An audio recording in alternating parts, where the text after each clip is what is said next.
उस्ताद मुस्कुराए और बोले, अहमद, तुमने सच बोलकर बहुत बड़ा काम किया है। हम सब से गलतियां होती हैं, मगर ईमानदारी बहुत बड़ी खूबी है। अस्सलाम वालेकुम प्यारे बच्चों। आज जो कहानी है जिसका नाम है सच्चाई का इनाम। ये कहानी हमें और बच्चों को सच बोलने की अहमियत और ईमानदारी का सिला सिखाती है। तो चलिए शुरू करते हैं। अहमद एक ईमानदार और मेहनती बच्चा था। वो 5वीं जमात में पढ़ता था। एक दिन स्कूल में अहमद से गलती से अपने दोस्त की रियाजी की कॉपी गिर गई और इसके सिफात फट गए।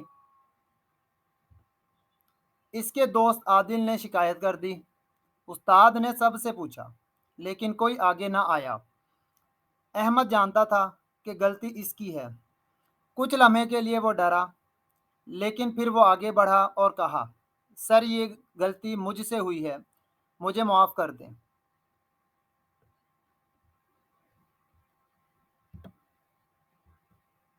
उस्ताद मुस्कुराए और बोले, अहमद, तुमने सच बोलकर बहुत बड़ा काम किया है। हम सब से गलतियां होती हैं, मगर ईमानदारी बहुत बड़ी खूबी है।